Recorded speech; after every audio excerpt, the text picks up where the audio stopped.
Magandang gabi mga ka-hobby farming. Ito tayo muli, update sa mga alaga natin na sisiw na Rhode Island.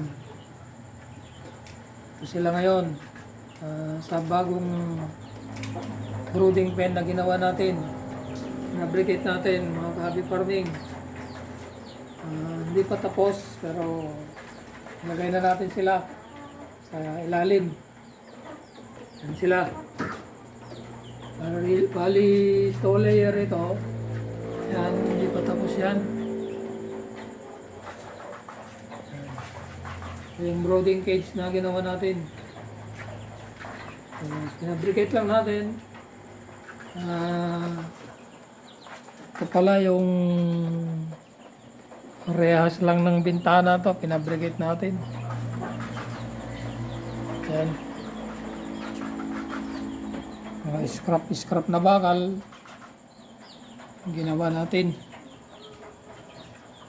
So matibay-tibay ito kumpara sa kahoy mag-hobby farming. Yan yung mga alaga natin na sisiw. Saka meron tayong Muscovy ducks na 5 mga sisiw. Yan sila.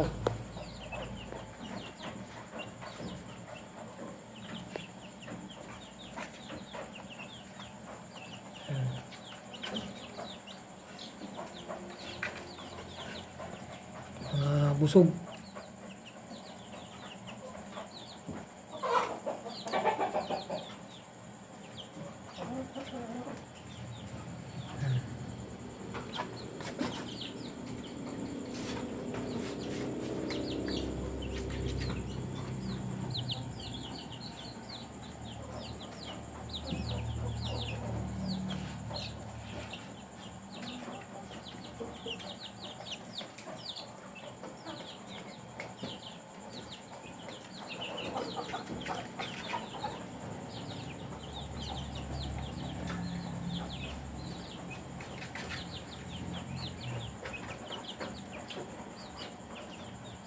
Sila, yung mga ako natin.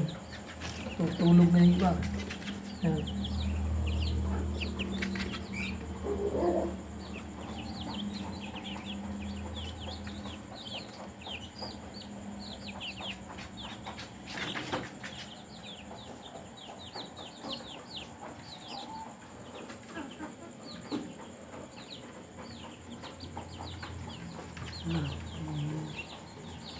Muscovy ducks natin.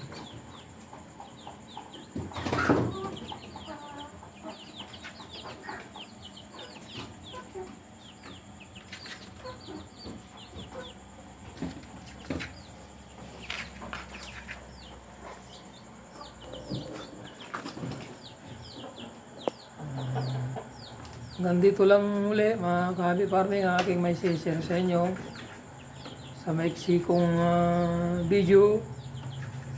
Bagamat hindi ako araw-araw nakapag-upload dahil naging busy tayo mga ka-hobby farming. So naging busy tayo dahil sa ginawa natin na pinabricate natin na brooding cage, 2 layer na brooding cage mga ka-hobby farming.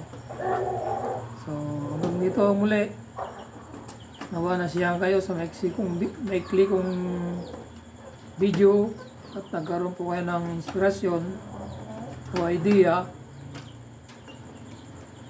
sa pag-aalaga ng manok o sisiw.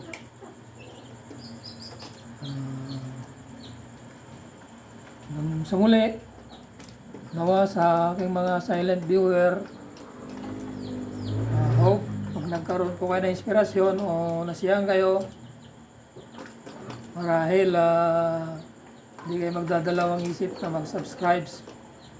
Marami po kayong matututuhan o mapapanood in the near future tungkol sa mga updates sa mga alaga natin na Rhode Island na sisiw at saka sa mga nangingitlog na manok natin.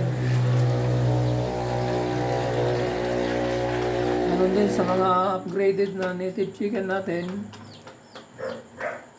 In the near future, magkakaroon po kayo ng